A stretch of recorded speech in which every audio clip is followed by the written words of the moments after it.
Give and Go show is back in your life. My name is Griffin Queen, and as always, I'm joined by Matt Modi, Matt Ferentinos, and super producer Elliot Chiatani. We appreciate you joining us this week, whether you're watching us on YouTube, on Twitter, or listening to us after the fact on Spotify or Apple Podcasts, or whatever audio platform you choose to consume us from. Before we get going, if you are watching us on YouTube, make sure you click that like button, make sure you subscribe, make sure you comment below. We're going to be doing Eastern Conference over-unders this episode. So if you've got any particularly tasty ones that you're interested in, if you've seen anything on FanDuel or DraftKings or any of your preferred books, make sure you toss those in the chat. If you're watching on Twitter right now, which you certainly may be doing, make sure you like the tweet, make sure you repost it, retweet it, re-X it, whatever they're calling it these days. Not a whole lot to get into before we get going this week. I do want to give a quick shout out to Matt Modi, who will not be talking a ton this episode because his voice is a little bit jacked up. His Phillies are 2-0 in the NLCS right now. So as much as I want them to lose, they just refuse to do so. Modi, I hope you've been enjoying some playoff baseball. It's been very fun. My voice comes and goes. Sometimes it sounds fine. Sometimes it sounds like this, like I'm dying. Really, it's just it's a surprise every time I speak. But I don't know, man. It's kind of sexy. No, thank you. You got that smoker's rasp going a little bit right now. I've never been more into you. Congrats to the 2-0, but just remember to be cautious. Griffin, remember when the Nats went up 2-0? And then that weekend, I think they dropped every game to the Dodgers. Here's another one. Remember, and not that they're the same.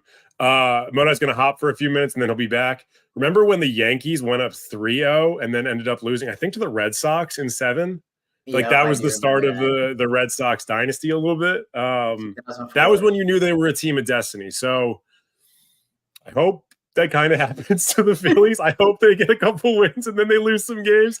Now that Modi has left us, we're not going to talk about a ton of baseball this episode. Like I said at the top of the show, we're going to be talking about Eastern Conference over-unders. We're going to go through these alphabetically. We're going to give our takes on each one of them. Modi is going to give a very quick take, and because he just had to jump out of here, I will give his quick take on our first team. We're going to get it started. And before we get started, just so that everyone's aware, all of these over-unders are based on what FanDuel had posted, I think, last Wednesday, so about a week ago. They may have moved a little bit in that time.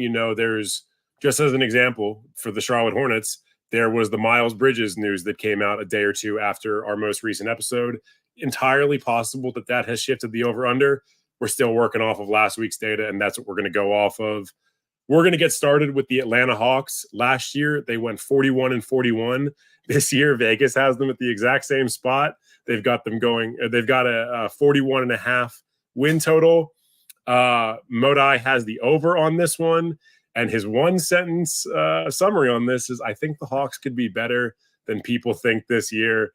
Guys really diving in deep on the Hawks. Ferentinos, what do you see for the Hawks this year?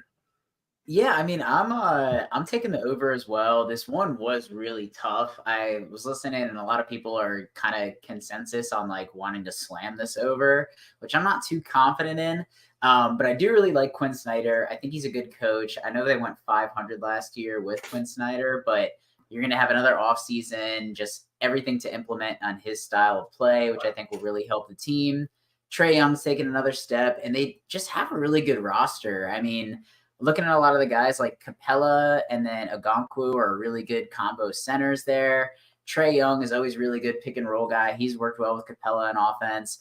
I love Patty Mills, and then they have Deontay Murray too. DeAndre Hunter is good. Bogdanovich has always been one of my favorite guards. I think he was on the Kings before that, right? I know he's bounced around, but Bogdanovich has always been a really good piece. He was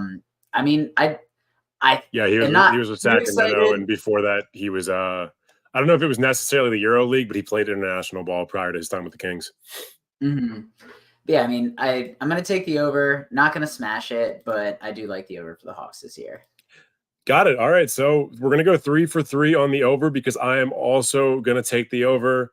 Elliot, you can let us know in the chat what you would actually take, because on your notes for this one, you put "don't care." So I don't really know what to do with that. I'm also going to take the over. they're a good roster. And I think people have allowed their opinions on Trae Young and his style of basketball to kind of influence how good they think the Hawks are. Granted, they didn't have a great year last year. There was all the John Collins stuff. There were a lot of injuries. A lot of expecting the Hawks to go over is kind of relying on DeAndre Hunter, Clint Capella, Trae Young, Murray, all these guys to be healthy. DeAndre obviously being the one who is most consistently unhealthy. But if you get relatively decent, healthy games played out of these guys, if they're all playing 60 plus games, I really feel like the over. It's not a smash, but 41.5 wins is not like, it's not a lot to expect from a team that likely should be in the playoffs. I'm taking the over. Looks like Elliott is taking the under. He's taking them at 40 and 42, so just barely an under. But we've got 3 overs and an under, so we're not all on the same page on this one. But, does Elliott even know anything about basketball? He's not the talent, so who's to say? Let's move on to our second team. This one's a big one. We've got the Boston Celtics. Last year, they went 57 and 25. I think we can all speak, even before I get into the record. I hate this team. You hate this team. Modi hates this team. Elliott should hate this team. Like, we all hate this team, but they're a very good team. FanDuel has them at 54.5 wins, excuse me. Modi, what do you have for this one? Yeah, so I have the under here. My one sentence notes is that they're still going to be awesome, but I don't know if they're going to be 55 win awesome. Too much change and injury risk concerns to think that they're going to win 55 games. They're still going to be really, really good. 55 is just too rich for my blood. Sure. Ferentinos? I'm going to take the over. I just think they're probably going to win the conference this year. Jason Tatum and Jaylen Brown play a lot of their games, and they're getting Drew Holiday. So, they're just going to have 3 amazing switchable defensive players. Kristaps Porzingis is going to be a positive for them on offense. He's going to be a negative on defense, but I think Al Horford will make up for that. And honestly, they're stacked, they're talented, they have the continuity. I think they upgraded when they lost Marcus Smart, went to Drew Holiday. Yes, they gave up some depth when they gave up Time Lord and Brogdon, but I don't really think it's going to impact them too much. I also love Derek White, although seeing him play basketball for the first time with the bald head was pretty shocking weird. For me. I'm used to it. It's weird, but at the same time, we all kind of wanted it to happen because it was receding so terribly that he didn't have his hairline was already halfway across his head. That this I don't know if it's an improvement, but it's also not worse. His hairline is the 41 and 41 win total of hairlines. It's just not great, but not awful. I have a lot of thoughts on it. I'm going to smash the over on this one. I think if I were to be asked to pick a 60 win team in the NBA this year, the Celtics are the one that I would take. I was going through kind of their new starter rotation, and obviously, like Modi mentioned, like Ferentinos mentioned, health is going to be a big factor. But across their starter rotation, those 5 guys, even with some of them not playing full seasons last year, had 37.3 win shares last year, which is more than every other team in the NBA, with the exception of Cleveland. And Cleveland got to that, very slightly above that, by having guys who in total played 100 more games than the Celtics starters. If, much like I said with the Hawks, if you're getting 60 games out of these guys, granted, they're not going to go 60 and 22 at that point, but they're going to be the best team in the conference. I'm a little tentative about saying that they're going to be the actual best team in the East, because I think the top end talent of a team like the Bucks might be a little bit better. But 54.5 wins feels low to me. I'm taking the over. I'm smashing it. Looks like Elliott is smashing the over as well. So Modi is our only under on this one. We've got an over for Ferentinos and 2 smash overs for me and Elliott. We're moving quick. Let's move on to the Brooklyn Nets. Ferentinos, your team. Last year, 45 and 37. This year, Vegas has them at a much lower 37.5 wins. Modi, let's start with you. Yeah, I have them going over. 38 wins is not that much, and I think they're going to be a fine team. My notes, I already ditched my notes. 38 wins is not that many. closer to a 500 team in my eyes, and they have a bunch of number 2 and number 3 options, so their ceiling is really low. But I think in the regular season, like they're going to win 38 games, in my opinion. Love to hear it. I'm surprised by that analysis because, like, I've been just listening to a lot of just preseason podcasts and reading a lot of articles, and it seems like those people are so down on the Nets. Like, they're like maybe one of the bottom like 5 teams in the NBA. I don't really understand that. I could see if injuries happen and it just falls apart, that could be the case, but they don't have their first round pick this year, so there's no incentive to lose their tank. I think they do want to remain competitive. It was disappointing that we missed out on the Damian Lillard sweepstakes. I thought this would have been a really good fit and a good team for him. But there's still, I think Nick Claxton is a little underrated right now. I think that he started to get on the scene last year with his defense, but I think that his offensive game can take another positive step this year. They're filled with guys like literally Dorian Finney-Smith, Mikal Bridges, and Cam Johnson are just exactly what you want in a power forward. Mikal Bridges has shown the scoring ability. He can put up 40-point games. Cam Thomas, I think he'll be a bench rotation piece, but at best, maybe like a 6th man that just lights it up. Din Shitty sucks, but maybe he'll get traded at some point. But sometimes I'm it'd be your own man's just bashing his own player.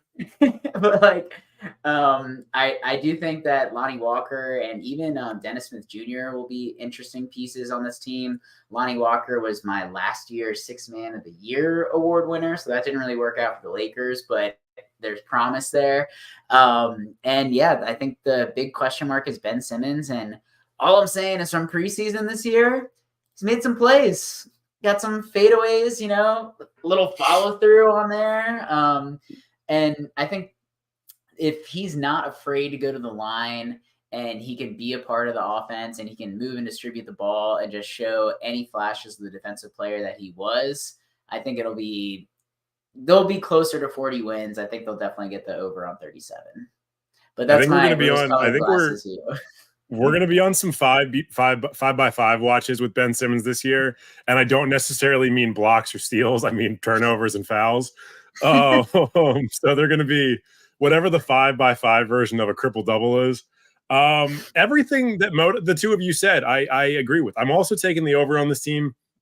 I think, it's funny you mentioned they would have been good with Damian Lillard. We all know they're going to get Karl Anthony Towns sometime in the next 18 months. So enjoy your consolation prize, Ferentinos. You look at this team, and I think the reason that a lot of people are down on them is that they don't have a genuine number 1 player. You've got a lot of guys who would be, Bridges would probably be a number 2 on a good but not great team. Cam Johnson's number 3. Ben Simmons, if he's healthy, is a number 3 or a 4. Cam Thomas is a 6th man. Nick Claxton could be the best center on your team, but you need to have a really good guard and wing rotation to kind of make it work, because he has, for all of his positives, he does have some very noticeable flaws. But like you said, 37.5 is like not that many wins. Particularly with there being a couple teams like at the bottom of the conference, like the Pistons and the Wizards, that they're just going to be able to stack some wins against. This is not a year where I want to do a Nets versus Wizards bet, because I just don't think that's going to go in my favor.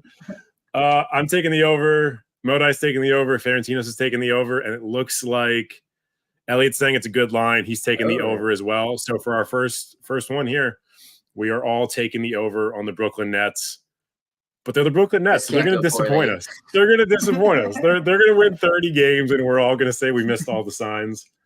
Let's move on to the Charlotte Hornets, one of the most maligned teams in the NBA. Last year, they were 27-55. This year, Vegas has them at 30.5. And I do need to say, I said at the beginning of the episode, and Modai may have missed it. Yeah. These are all based on data that was pulled about a week ago. So this was under the assumption that Miles Bridges was going to be playing and on the team. I don't necessarily know if that is going to be the case this season because of his ongoing legal troubles. That over-under might be at a lower number now, but we are going to work off of 30.5. Modai, let's start with you on this one. Yeah, even with the Bridges news, this is a smash over for me. Obvious prerequisite that they're going to need to stay healthy. But this number is just way too low. They won 43 games 2 years ago, and this is largely the same team. Even with Miles Bridges, I don't think he's worth 13 wins or whatever it is. So a lot of injury risks with LaMelo, with Gordon Hayward, even Rozier's older. But to me, this is just too low of a number. It's a smash over. Ferentinos. Yeah, I agree. I think I'm going to go over 2, and I honestly hope Bridges doesn't play. I know that he was a really good player for them 2 years ago when they did win those 43 games. But obviously, and I'm not afraid to say this, I don't think a piece of shit like that should be in the league. So hopefully the legal system works it out, and then the league can take action, and maybe the Hornets will cut him. But I do think like if Gordon Hayward can actually play and be healthy, they'll be good. They still have Terry Rozier, for in my opinion, is still a very good guard. LaMelo Scary Terry, baby. Yeah, love some scary Terry. And then I've seen Brandon Miller make some plays in the preseason. I think this is a guy that they want to get involved, and I think he has the potential. So if he can just step up and kind of fill the gap that Miles Bridges left by being off the team, I think that 30 wins is nothing. Like, I think they could easily get to like 35 wins even without Bridges. Yeah, big number, 35 wins, real barn burner. I've gone back and forth on this one a lot. I ended up settling on the over. The biggest thing for me, even still missing Miles Bridges, LaMelo Ball is their best player. I don't think that's really in question. He played less games last year than 13 other dudes who played for the Hornets. If you assume even just an average season of health, which for a ball son, not necessarily, sorry, fewer. You're right, Elliot. Fewer, not less. I hope my sister's not watching this because she will be sending death threats to me.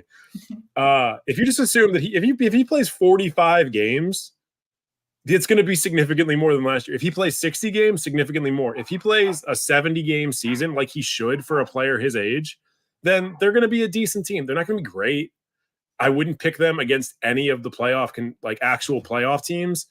They might back their way into a play-in spot and they'll lose in their first game. But 31 wins, which is really what it is so low. That's like they're bringing a lot of good players back. I know there's an injury history, and if guys get hurt and we have all of them, missing 50+ games, we're going to look back on this and we're going to feel dumb.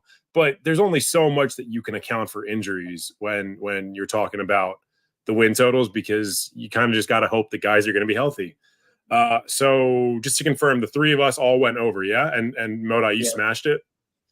Okay, well, Elliot went under. So Elliot is going to disagree with us on this one. He thinks if he ends up being right, I'm going to be very upset. And to be clear, again, like I said, the actual number might be lower than this now. So you might be able to go, if you're watching this and you want it or listening to this, you can go put some money on the Hornets on FanDuel. The number might be real tasty. It might be like 28.5 at this point. Go hit that over. Let's move on to the Chicago Bulls. Last year, they went a very mediocre 40-42. This year, Vegas has them at 37.5. Modai, as always, we will start with you. Yep. I have the under. My one sentence is that they're the second saddest team in the NBA. Who's the saddest? We'll get to them later. Are they going to be the last team that we get to in the Eastern Conference? Because I really feel like they are. Unfortunately, yes. That's tough for me. Okay, all right. Well, I'm looking forward to that kind of depression. Ferentinos. Yeah, I'm taking the under too. I'm just curious when this experiment is finally going to end and they're just going to figure out whether or not they just want to rebuild. I mean, 2-3 years ago when they put this team together, it seemed like a lot of fun, but obviously Lonzo can't stay healthy.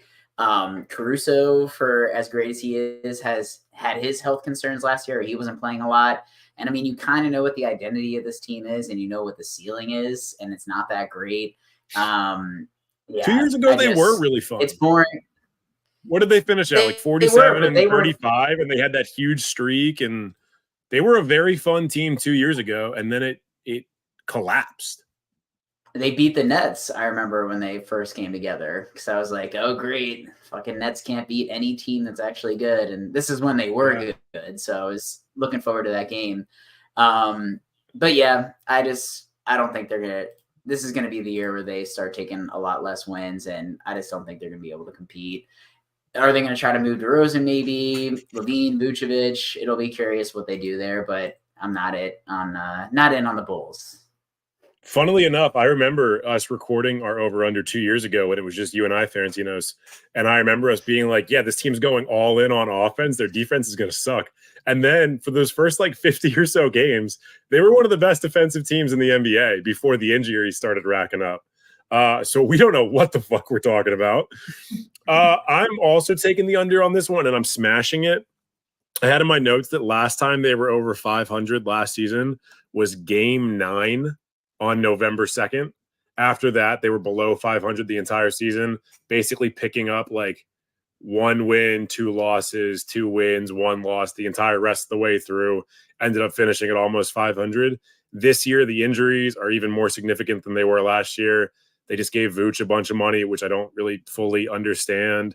And this is like the number 1 contender, I think, for blowing a team up before the deadline. I think they're going to try and move Zach LaVine. I think they're going to do whatever they can to try and get off Lonzo's contract if they can attach picks to move over past it. They'll probably move Caruso. This team is going to be a graveyard by the time we get to February. I'm smashing the under on this one. And it looks like Elliott is taking the under as well. So we are very, very out on the Chicago Bulls. In Chicago. Yeah. Tough look for Chicago. The Bulls, not great. The Bears, not great. White Sox, pretty awful. Cubs fell apart. I don't know how the Blackhawks are doing. The season just started. I don't really watch hockey. Blackhawks are bad too? Okay, Elliot tells me the Blackhawks are bad too. I kind of love that. That's kind of awesome. Chicago, kick rocks. Love the city, though. I actually genuinely love the city of Chicago and would move there in a heartbeat if Southern California no longer was viable for me. Let's move on to the Cleveland Cavaliers, a team that I think we were all pretty high on last year. They ended up going 51-31, very good record. FanDuel has them at basically the exact same spot this year. They've got them at 50.5. Modi, let's get going. Yeah, I'm on the over. I'm surprised that they had a lower total than they did in the games they won last year. They won 51 games, should only get better this year. Young team. They added some pieces that I like. I don't think they're going to win a ton over 50, so I'm not smashing this, but this is a pretty clear over for me. I think the same thing, in agreement with Matt. I mean, they just got so many young pieces. They still have Donovan Mitchell, which I'm curious if at some point he might also be moved, just the way things that ended last year. I know that Garland is also a ball dominant guard. And it just seemed like when they were struggling, it was hard for them to generate offense when they had Allen and Mobley on the court at the same time, which makes me think, will Mobley take that other step up? I mean, a lot of people are really high on Mobley. I still think he could be a really good player, but I think he's going to have to expand his jump shot or just become like a true center, which that'll create some more spacing. But yeah, got a lot of talent. They got Max Strus, which was the undrafted guy from Miami who did well last year. It'll be interesting to see what comes of Amani Bates. And then I think it's pretty cool that they got Evan Mobley's little brother, Isaiah Mobley, who was balling in summer league. But yeah, I'm taking the over. I think the Cavs are still going to be really good this year. I got to ask, is it going to be that interesting to see what happens to Amani Bates? Like, we've seen undersized score first guys how many times now that are really hyped up coming out of high school, and then they get to the league and they kind of just like aren't good at basketball. Like, yeah, he's fun to watch, but he weighs less than like my dogs. Like, it's just like a little dude. Buzz. Great, generate buzz. Go do it in the EuroLeague. Go do it in like Israeli basketball. Go play in South Korea and beat up on dudes who are topping out at 6'1". Like, he might be a steal of the draft. I don't know. I just don't believe in Amani Bates the way that I think a lot of people don't believe in Amani Bates anymore. I think we've all there's been a lot of returning to the center on how people feel about him after the amount he was hyped a couple years ago. I hope he's fun to watch. I will agree with you on that. That would be his version of interesting for me. I disagree with you guys. I'm smashing the under. After being as high as I was on the Cavs last year, I'm smashing the under. Career highs last year in games played for Garland, Okoro, LeVert, and Mobley, and the most games played in half a decade for both Allen and Mitchell. I just don't necessarily trust the health of this team. There are health concerns. I think there are fit concerns. We saw that when they got to the playoffs. Obviously playoffs and regular season are very different things, but there might be game planning that teams can do for the Cavs that they weren't able to do so last year in the regular season because of how the playoffs went, where their wings just were not particularly great. They could end up being a 50-win team, and I would love to see it happen because I like this roster. I like the players that are on it. I just don't know if I necessarily trust the health. Elliot keeps telling us that he smash don't care. I don't really know what to do with that. So it looks like we've got 2 overs and a smash under, and Elliot just doesn't get to be part of this bet. Let's move on to the Detroit Pistons. Unless you guys got any counters to how I feel about the Cavs? Because I feel like this is our first big disagreement. I don't have a counter on the Cavs. I do want to check the tape because I'm pretty sure when we talked about Summer League, you were talking about how you were high on Amani Bates. So I do think we need to check the tape. I was high on him. And then I watched him play against, other play. I like watching him play. That's the thing, is that I think he is fun to watch. I just don't know if he can do it against NBA players. Yeah, that's fair. If this team and look, if the Cavs go and get 1 or 2 more wings, and I don't know how they're going to do that because I don't really know who's available right now, because obviously wings are super valuable. But if you have Amani Bates as your 8th or 9th guy, and he's part of a bench unit where he's just allowed to score and do whatever, and you're not too worried about the defensive shortcomings you're going to get from him, he's going to be a ton of fun to watch. But if he's playing with who they currently have for their bench unit, where I just don't trust them that much, and there's a lot of weird fit issues, I think it's kind of going to be like how I feel about Cam Thomas, where it's going to be this dude who can put up numbers and the plus minus is never positive, and I never feel like he's a meaningful player. And I'm not trying to shit on Cam Thomas because he's another dude who is fun to watch, but he is, in my mind, not a winning player the way that he is used by the Nets. And it's not his fault. Let's let Bates put up 40 points before multiple times before we give him the Cam Thomas comparisons. Put some sure, but you were high on Cam Thomas before he put up 40 points. And also now you're going back on Amani Bates. You were the dude who was high on Amani Bates. I still think he's going to be fun to watch. I'm just saying, let's cool it a little. I think he was described as interesting. I think he was described as interesting. Yeah, I mean, we'll see. I want this Cavs team to do well, which is a weird thing to say about a team in a conference where the only team I really want to do well is the Wizards. But there's just something about the Cavs, even though I don't particularly like their ownership. I want them to succeed in non-LeBron years to prove that they are capable of being an NBA team in non-LeBron years. And last year they did that, and that was very cool. So it's going to be cool if they do it again. I don't know if I trust the health. Well, who could be very wrong. They could all play 82 games. They could be the guys who bring back playing 82 games. Donovan Mitchell, 83-game season because he gets traded halfway through, coming up. Well, I was just gonna say, the Nets need a number 1 and the Cavs need wings. Actually, to that point, that is a good point. I guess Donovan Mitchell could play 83 without getting traded because now we have the in-season tournament. So if they were to win the in-season, or even just go to the in-season finals, he could conceivably play 83. I don't think it's going to happen, but it'd be cool. It'd be a cool thing. I'd be very wrong about their health. Let's move on to the Detroit Pistons. Last year, a putrid 17-65. I don't know if my boy Ian Howard is watching this one, but if he is, I apologize for how I described that. But you thought they were going to win 35 games, man. So I don't know what to tell you. This year, Vegas has them at a significantly better 27.5. I know you noted in the notes, Modi, that this is the highest positive growth in the NBA for an over-under. Let's start with you on this one. Yeah, I don't feel great about it, but I do have the over on this one. I feel like I love a lot of their young players, and I think they're going to play hard all year. And I also think Monty is a huge improvement over the corpse of Dwayne Casey, who they've had coaching them. It all just depends probably on the health of Cade Cunningham, who I think will be able to stay healthy. Again, I don't feel great about it, not super confident, but I do have the over. You sound a little bit like Dwayne Casey right now. I do, or like Doc Rivers after he just. Or like Doc. You're trending towards Doc Rivers, but I don't want to put that evil on you just yet. You've got another pack or two a day for a few years before another Phillies game, and I'll get right there. Yeah, exactly. Ferentinos? Yeah, I've been taking the over on like every team, so I think I'm going to take the under on the Pistons just because 10 games is a lot, and I know that Cade got shut down. What was it, like the second week of the season, I think?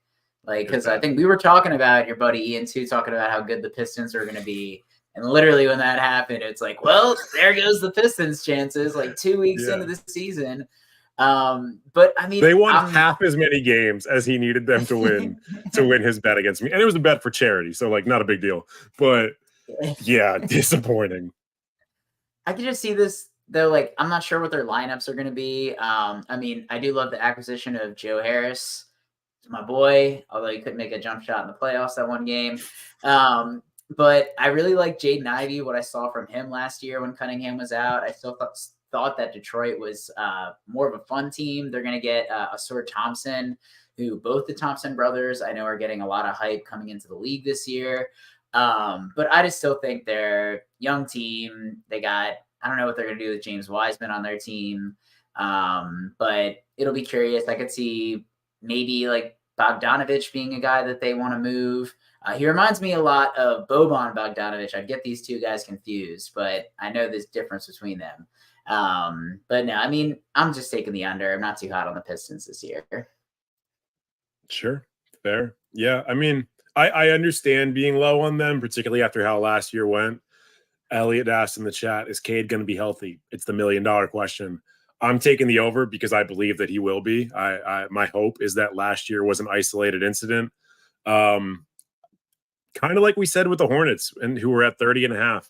27.5 is not a lot of wins. And while the Pistons are a little bit younger than the Hornets and their top end might be a little bit less talented, or at least a little less polished than the Hornets, like Cade Cunningham's a very good player. Their roster is a series of very good, albeit young players. I'm hoping that a lot of them take a big step this year.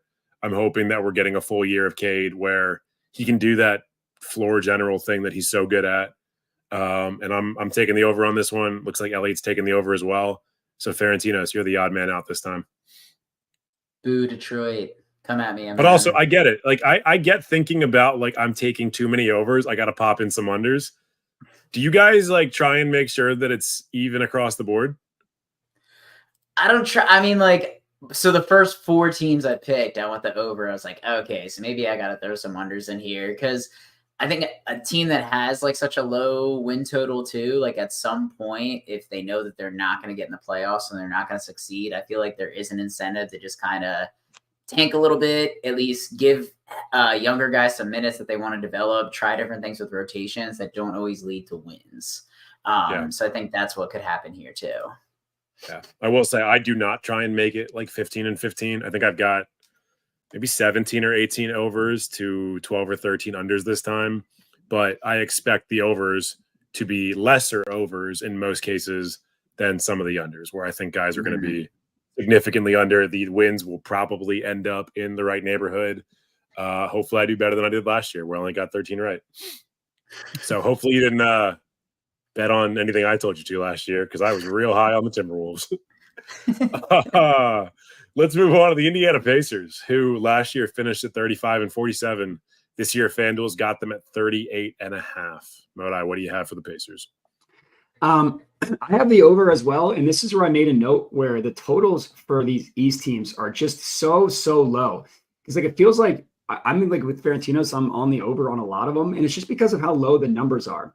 I do try to make it close to 50-50. I think I had like 2 more overs than I did unders. Or so I guess I think it was 17 and 13 because I had 2 more. So yeah, whatever. Math. And so my notes are the Pacers are young and scrappy. They should presumably be better than last year. Adding Bruce Brown, another year of development for Halliburton and Mathurin. I also think that they're. Wait, what did I say? No, you didn't say anything. Elliot's saying dumb shit in the chat. I'm sorry. I didn't mean to interrupt you. I just saw the I was like, did I say that? Elliot asked us in the chat to name one team on the Pacers, and Ferentinos and I immediately got in the chat to be like, you're a dumb person. There's a lot of players you could name. I literally have multiple players named on my sheet on the Pacers, or could name them off the top of my head. Elliot, other people watch basketball. We don't just watch the Raptors. Especially in Indiana. He can't even respond. Like, this is such bad audio because he cannot respond to us. I named 3 players, so yeah, I can. Yeah, I think they're going over. Who were the 3 that you named? Bruce Brown, Benedict, Mathurin, and Halliburton. Oh, okay. I had Halliburton, Mathurin, and Turner. So there you go. We're up to 4. Yeah, 4. Yeah, there you go. Hell yeah! Look at us go. Ferentinos. I'm with you though. I'm taking the over. I feel like the Pacers are always competitive. I feel like they're similar. They're like one of those small market teams that are just always good, and I feel like that's been their history, and it's going to continue this year. I do love the acquisition of Bruce Brown that they got, which we had mentioned. I think Mathurin's going to take another step. I remember he came out LeBron like his first game, and I think outscored him. And I definitely made a big deal on one of the Give and Go shows. But he definitely tempered his expectations. He wasn't Rookie of the Year or anything, but I think he is a really good player and a hit on the draft piece. TJ McConnell is a great guard, good defensive guard. Daniel Theis is another guy that not as much as Kelly Olynyk, but it just pisses me off how good and effective he can be. And I feel like he's on winning teams. And I didn't even talk about Theis. What is it? Theis. Did I say Theis? No, just ignore the H. I know you want to say the H. Just ignore the H. I'm sure he has nice thighs. But he's an NBA player, so he probably does. They got Tyrese Halliburton, who, as we saw on FIBA over the summer, and is going to be like an All-NBA, really talented player that they have on their team for a full season. I think they're going to be really good this year. Well, I'll put them at like 42 wins. I'm going to smash this over. Yeah, I'm not going to say they're going to be really good this year, but I'm on the same page as y'all. I think they're going to be good.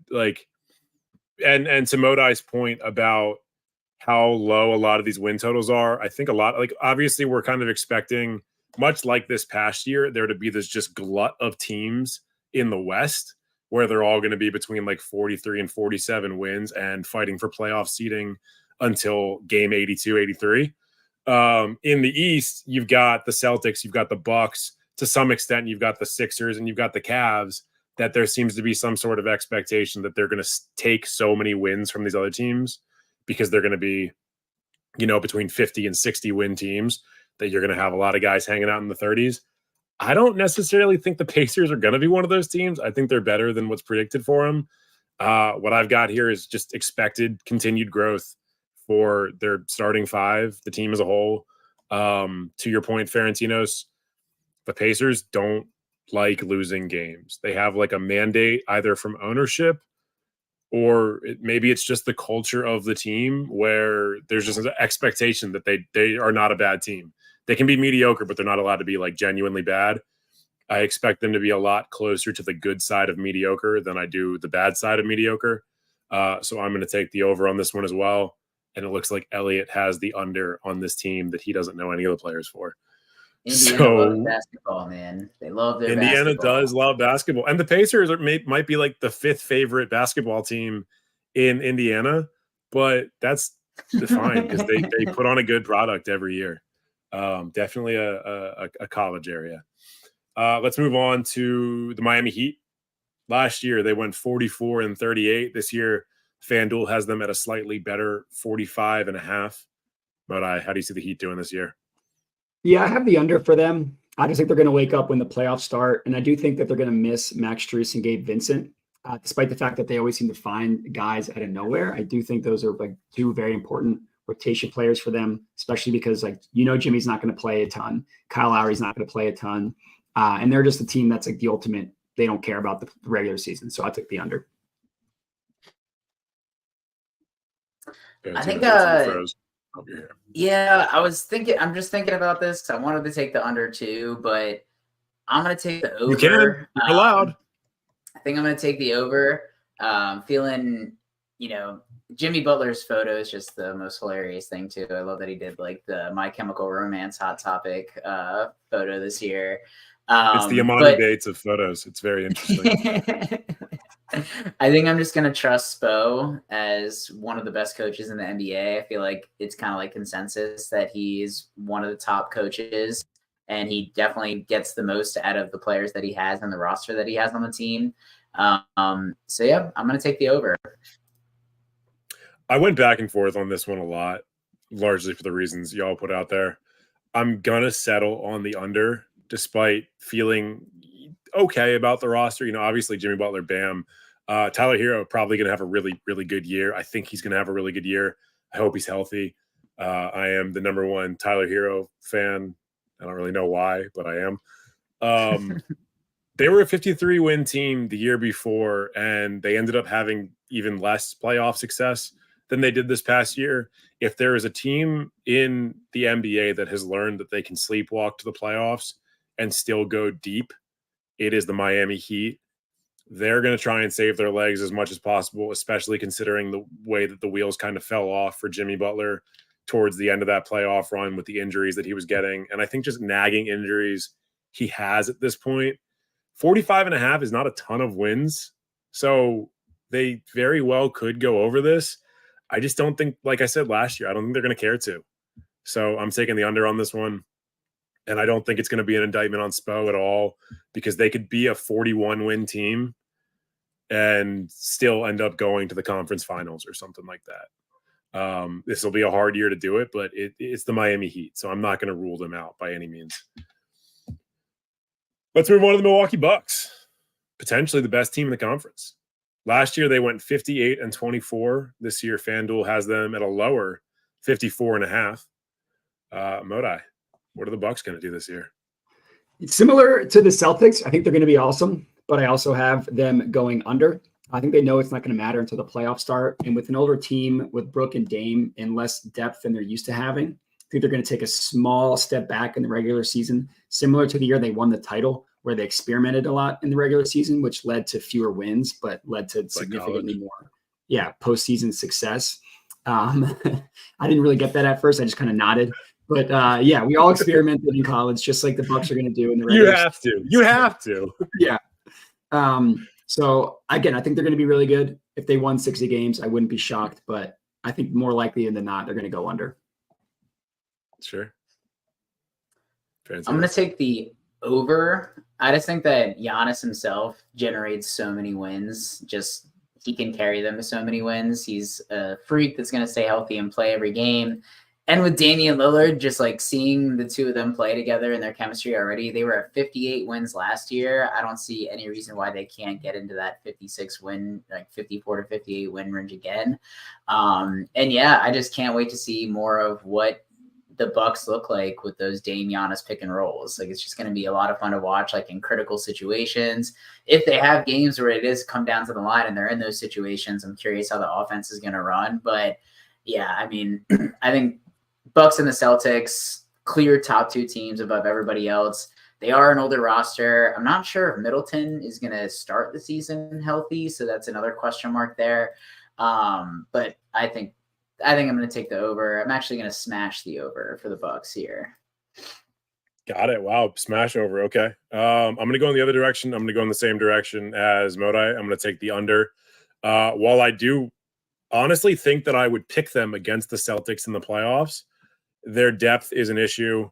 I think they're going to lose games when because I think the new rules are in effect this year where you cannot rest multiple like recent all-stars at the same time. So there's going to be a lot of games where they're going to alternate resting Giannis and Dame. It's going to take Dame a little bit of time to adapt to this roster. Giannis has kind of proven that he doesn't care as much about the regular season anymore.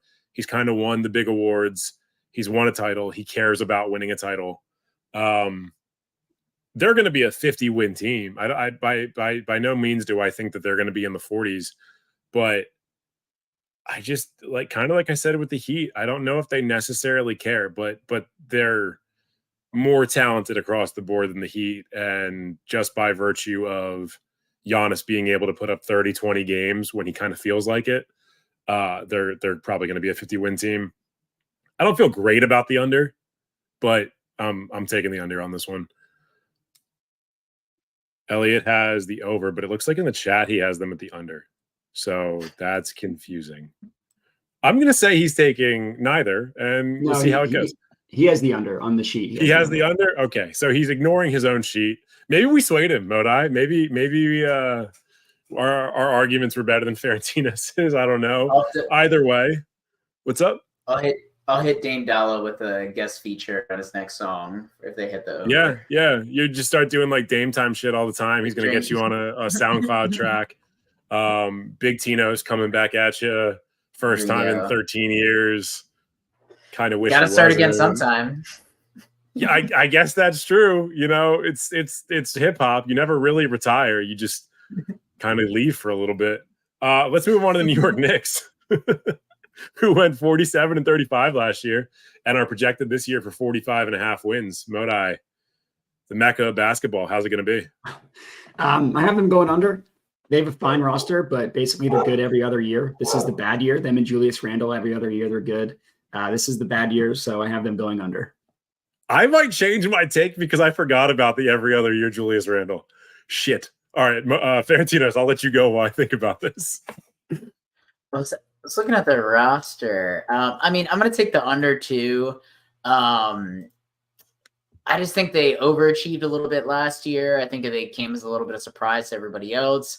I am clearly high on a lot of the other teams in the East that I think are going to get better. Like I think Charlotte's going to get a little bit better. I think the Nets are going to beat everyone's expectations. We're getting to it later, but I think that the Wizards are actually going to be a little better than their putrid record and their over-under. So you're using the word putrid a lot this episode, and I love that, bro. That's a great word. It's a very Harry Potter word. Putrid and jabroni again. We got to use more jabroni. Oh yeah, I mean, we've got the Philly hat on the pod. We got to get jabroni in here. We are. I think I can say this. We're all jabronis. Yeah, feel pretty jabroni-ish. Yeah. But yeah, I mean, I still think they're going to be good. I still think they're going to be a bottom end playoff team in the East, but more around like 43 wins, closer to 500. Love Jalen Brunson though. Jalen Brunson's a baller. Yeah. Yeah, I've got the over on this one. And my note for it was that they're quietly good, which is a very weird thing to say about the New York Knicks. But last year, it felt like there was just very little attention paid to them going 47-35, which is a good record. It's not a great record, but it's a good record. And I think they're probably going to be maybe the exact same record this year. Like I would not rule that out by any means. There is one of the notes that I put is if Randall doesn't regress, and now I think he is going to, because Modi pointed out every other year Randall is a very real thing. But I expect more development from Brunson, particularly coming off of the FIBA World Cup. I expect quickly to get better. I'm hopeful that Hartenstein will get better because I think he's an interesting piece for that team. The Knicks are still New York's team, but we are potentially a year or two away from them aging out a little bit and it being the Nets again for a very brief period once again while they try to build a super team and then everything collapses as it's prone to do. But right now it's the Knicks time, and I'm going to take the over on them. And I think Elliot is also going to be taking the under. So we've got 3 unders and an over. Got a quick little fun fact here because I was looking at their roster.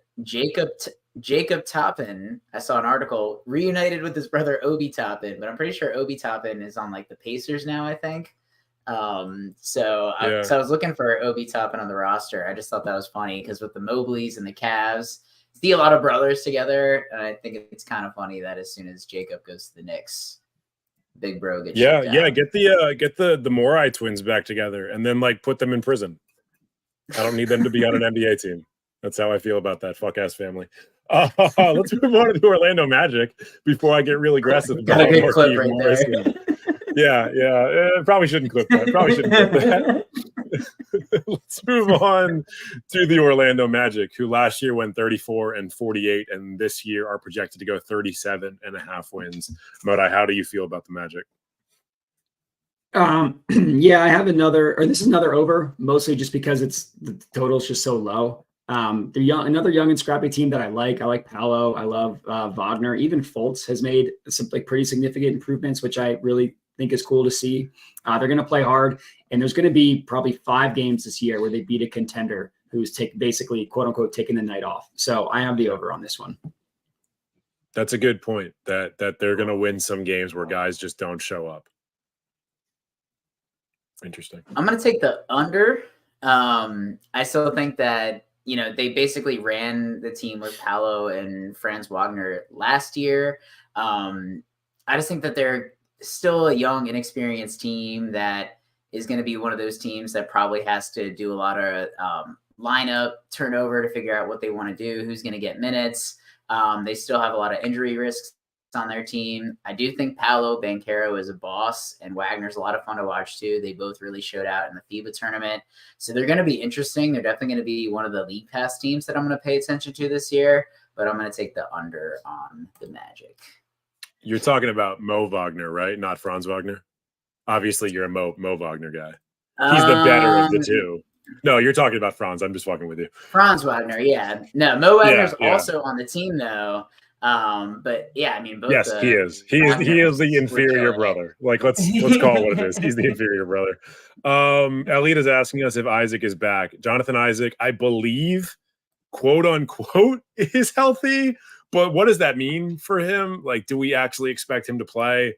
I really don't. I think he's going to make a lot more money at this point on the conservative talk circuit and doing church appearances and the like. I don't think he's going to get another contract in the NBA because he is made of glass and his teammates do not like him.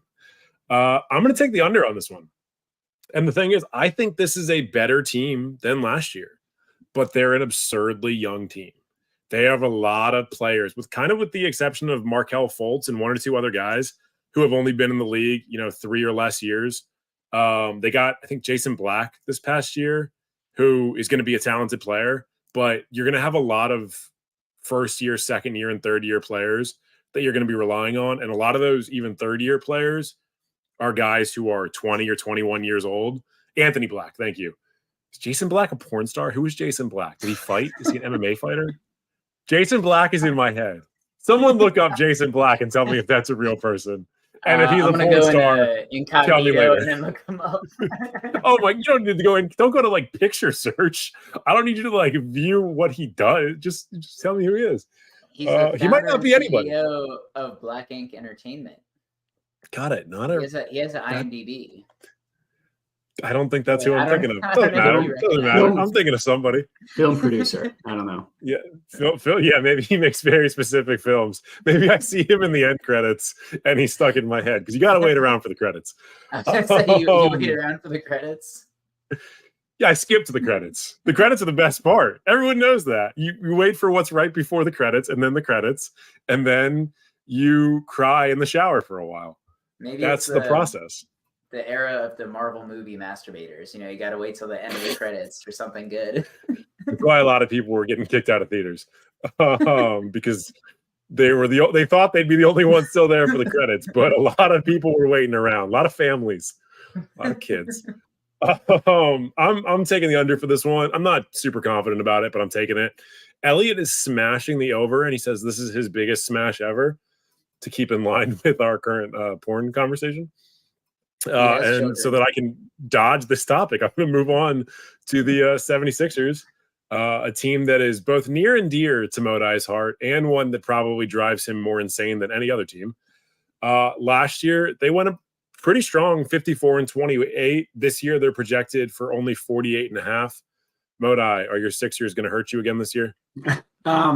You can call me a homer, even though I hate them more than anything in the world. But I'm on the over. They've been a circus basically Embiid's entire career. They've literally gone over this number every single year. Embiid has actually played basketball. Even the Simmons year where he didn't play, even the Al Horford year where everything was terrible. Whether James Harden plays or not, I just think they're going to win regular season games. I don't think they're going to make any noise in the playoffs, but that's not what the conversation is. So I am on the over. And to my question, are they going to hurt you this year? The answer is yes, but they are going to be a good regular season team. They can't hurt someone who's already dead. Oh no. Okay, good. Cool. Look, you could be coming off a Phillies championship in 2 weeks. That's true. So you might buy yourself a lot of extra years, much like the Nats and the Caps bought me just a few years ago. I was hanging by a thread, and I like to think I still am. Yeah. All right. Shit. Ferentinos, how do you feel about the Sixers? Yeah, despite James Harden being in Houston for training camp instead of being in Philadelphia lately. Which, if they move him, I'm curious what return they're going to get. But even if they don't have James Harden, I still think they're going to get the over. They are a really good team. They have a lot of continuity. I think that Nick Nurse is a really good coach. I think that was dumb of the Raptors to give him up. But I think that a more free-flowing offense, which a lot of the players are talking about, is going to really help this team out. And yeah, I mean, they have the MVP of the league. I think they're going to rack up regular season wins. I still think that they're, besides the Bucks and the Celtics, they're definitely in that next tier of teams. And I think they are going to rack up a lot of wins in this conference. As much as I hate to say it, I think I'm going to smash this over for the Sixers. Oh, big move. I'm taking the under. I'm going to the other direction. They're probably going to be a decent regular season team, but the Harden stuff scares me a lot. Embiid stuff kind of scares me a little bit because I think that there's a non-zero chance that they might try and trade him during the season. They're probably going to keep him for another year at least because he is the recent MVP and he is Joel Embiid and he is an incredible player.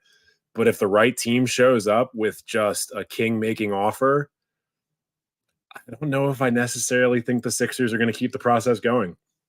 That's kind of my whole thing on it. Like, I have weird vibes about this team, and vibes are not what pick up wins and losses, but something just feels off. And obviously the Harden stuff is evident. The Embiid stuff scares me a little bit. Well, it doesn't scare me because I hate the Sixers, but it makes me not want to bet on them to win a ton of games. So I'm going to take the under on this one. And I think Elliot's taking the under as well. So we've got an over, 2 unders, and a smash over from Ferentinos. I just have one quick rant to go on that I meant to mention during my point. When did Terrence Mann become Michael Jordan? It doesn't. I don't fucking know. He's like 1,000 years old also. Can we talk about that? He's 27 and he played 22 minutes per game last year. And it's holding up this. It's the dumbest thing. Like, the Sixers are adamant that they have to get Terrence Mann, and the Clippers are adamant that they have to give him up.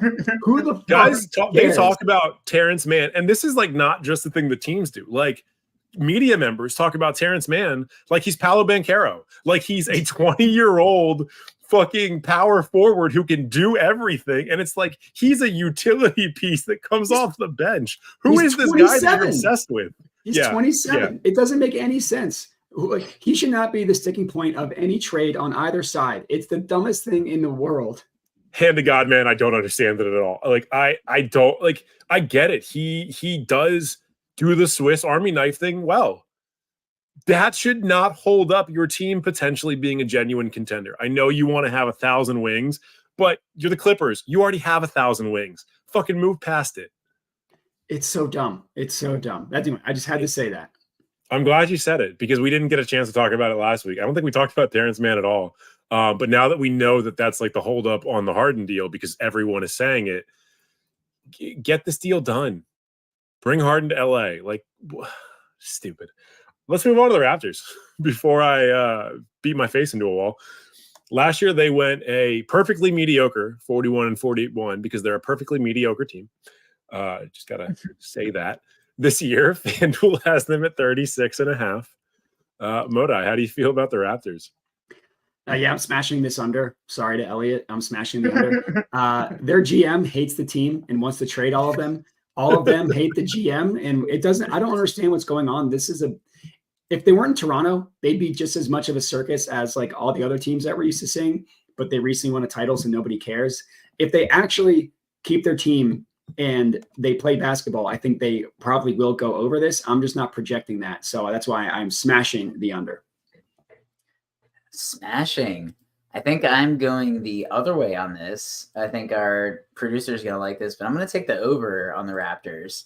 As much as they do have not going to smash, okay. But as funny as it is, it's like, does their GM like hate all their players, or does he just hoard them and think that they're all Terrence Mann and won't trade them at all? Because I mean, I know the challenging Pascal Siakam, that was interesting. Like, didn't he just say like, you got to play better, basically? Like, just, I forgot what the quote was, but he basically like publicly called out Siakam for not like fitting into the system that they want him to. But despite that, just reading all the names here, like another year, Scotty Barnes, where we're hoping that he can take a step. They have OG Anunoby, who is always talked about as a 3-and-D guy in trade. Like, I thought he was going to get worth like 5 first-round picks last year, the trade deadline. Everyone thought he was going to move. Like, has there ever been a guy who was more guaranteed to move that didn't end up getting maybe Miles Turner? But, like, he's been in trade discussions for 3 years. Just move him. Because the Nets were in a lot of talks too to possibly acquire. God damn it, Ferentinos. The Nets are not in the running for every major player. They just have a rich owner. When they had Kevin Durant, they were in the running for Pascal Siakam. So that's what. Yeah, how long did they have Kevin Durant? Not long, but I have that jersey. We went to community college about as long as they had Kevin Durant. To put some context on that one. About 1.5 years. It was a great time. Great times. But I'm ready for some Dick. I want to see what Grady Dick can do. Jakob Poeltl. What a transition. Say the name that you're about to say. Say the name you're about to say. Jakob Poeltl. There we go. Look at that. I don't know if it was perfect, but it was close to it. Where is the R? Poetltl. It's not an English name. I don't even know what I think it's like what's the red stripe, white stripe, red stripe? Can I get I don't. What does it do? Oh, the flag? I don't know, man. Yeah. Is he Polish? I don't remember. Oh, possibly Polish, actually. Slovenian? No, I don't think so. Austrian? He might be Austrian. But I just think they got a lot of talent. I think the head coach is a bit of an unknown, so that's not. I mean, their championship odds are plus 8,000, which is kind of crazy. But I'm going to take the over. And, I don't think we're not betting on whether or not they're going to compete for a title this year. I'm glad you're taking the over, though, because I'm also taking the over. And the only reason I'm taking the over, because I don't really trust them that much anyways, but I'm taking the over because for some reason, Vegas always underrates the shit out of this team. They've hit the over in 10 of their past 12 seasons. I don't know if it's a travel thing. I don't know if there's some weird metrics that like the DeMar Lowry team was really good at that maybe they weren't tracking correctly. I don't know what it is, but Vegas is just consistently wrong on where their win total should be. So I'm taking the over. I know Elliot is smashing the over. He always smashes the over. This is one that I will give him credit for, because if you would smash the over in the past 12 years, you'd be highly profitable unless you were rolling the money forward every time. They're probably going to be a fucking 500 team. Like, that'd be great, but they're going to be better than 36.5 because Vegas is going to get them wrong again. And let's move on. Jakob Poeltl is Austrian. Just wanted to correct. He's Austrian? All right. Austrian it is. Not piss off our international viewers. Just want to make sure. Do we have international viewers? Do we have American viewers? We're working on it. We're working on it. All right. Well, maybe they'll enjoy us hating on this next team. The illegal streams don't count, so we can't really know. Right. It's the paid streams that are holding people back from watching this or listening to this show. Let's move on to the Washington Wizards. Last year, they went 35-47. This year, they are projected to go. Their projected win total is 23.5, which Modi was kind enough to note was the highest negative delta in the NBA. So that's great. Modi, how do you feel about the Washington Wizards in the 2023-2024 season? This might surprise you, but I am still taking the over because 23.5 is just way too little wins. They're the first saddest team in the NBA, but this is you. Don't have Elliot get mad at you. This total is way too low for a team that refuses to tank for their own benefit. They refuse to do it. So they're going to win 24 games. They're going to do it. Kobe. All right, Ferentinos, your thoughts? Taking the over before I let you take it over and talk Wizards, but like, I just don't see how they're worse than last year, and they won 35 games last year. I mean, I think Tyus Jones, he was always a great backup point guard for Memphis. Obviously, Memphis is a much different system than the Wizards, but he's used to playing winning basketball. It'll be interesting to see what an unleashed Jordan Poole can do. I know Kevin Garnett said that it was similar to James Harden leaving OKC, getting Poole being unleashed for Washington. I'm not going to go that, I'm not going to hype him up that much, but I think like he will have his games where he takes over. And, I just think 23 wins is so disrespectful. Kyle Kuzma is still good. Bilal Coulibaly is definitely the biggest unknown, most raw player that they have, but I'm kind of curious how he's going to work into the rotation, how much playing time he's going to get right off the bat. But yeah, I just think Vegas is very disrespectful to the NBA players on this roster. I think they're going to get above that, but I'm not confident that they're going to get too far above 23.5 wins. It's a good point, though, that they have NBA players. Like, they genuinely do have a roster that is largely made up of NBA players, which is not necessarily always the case for the Wizards, even in some of their better years. Go look at those bench units for the year that they won 49 games with Wall and Beal. There's a lot of non-NBA players on that roster. To your point about you don't know why they're so low on them compared to last year, it's not even the Bradley Beal thing, honestly. It's the Porzingis thing. Porzingis was their best player last year. I don't think there's any real question about that. Beal was a largely ineffective player who only played a little bit more than half a season, but Porzingis played, I think, his most games since his Knicks tenure. So losing him is a big loss. But this team is going to be better than they're projected to be while still being truly not great at all, like not good. They're not going to be good. They're going to be a bad version of bad. But 23.5 wins is so low. And very, very few teams that are not dealing with major injuries to their best or second best player are going to have win totals that low. I'm also taking the over on this one. Only 2 teams went under this total last year. It was the Pistons and the Spurs. Excuse me. The Pistons lost their best player a week into the season. The Spurs traded one of their best players and also specifically were trying to lose as many games as they physically could because they wanted Wemby or Scoot. That worked out for them. The Wizards are not intelligent. New front office, so maybe things will change, but I don't see them being as intelligent as the Spurs were last year. And this draft coming up is not a generational draft. It's not a Wemby and Scoot draft. So you don't necessarily need to get a top 3 pick this year like you did last year. I'm taking the over. Elliot's smashing the over on this one. So we're actually going to end on some solid consensus. We've got 3 overs and a smash over. I can't believe we're all in on the Wizards, but it's so low that we kind of have to be. Hey, and Landry Shamet has my birthday, March 13th. So dope. Super cool. It's going to be during the season. You can celebrate by going to DC and going to a Wizards game. Kind of crazy that I'm 5 years older than Landry Shamet, though. That's wild. I'm surprised you're only 5 years older than him. I would have said he was like 24. We'll be 32 in just a few months. Neither here nor there. Don't want to talk about it. Don't want to go down that road. But also, Porzingis played 65 games though, and he was 23-8 with 50% field goal percentage and almost 40%. So that is kind of crazy. I didn't realize he was that effective for the Wizards. He also had almost 8 win shares, which would put him, I think, in the top like 25 to 30 players in the league on win shares this past year. A really good year. He's really healthy. I don't have enough positive things to say about how Porzingis was last year. And he's part of the reason that I'm taking the over for Boston because, if he is that level of health, they're going to be nasty. And if he's less healthy than that, then enjoy Al Horford being your starting center. That's it for the Eastern Conference. If you have not checked out our Western Conference over-unders, we did that last week. That's available on Spotify, Apple Podcasts, on YouTube. You can also follow us on Twitter, on Instagram, on TikTok, basically anywhere where there's social media outside of OnlyFans, which we're not on yet.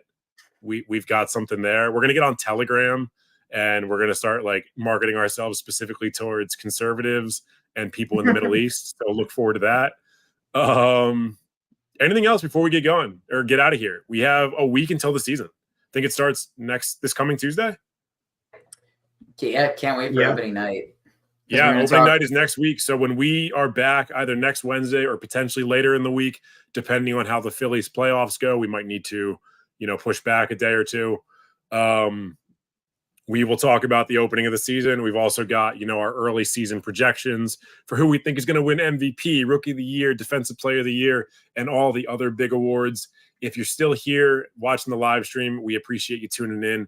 If you're listening to this after the fact, we appreciate you being here. Make sure you rate and review, and we will see you next time.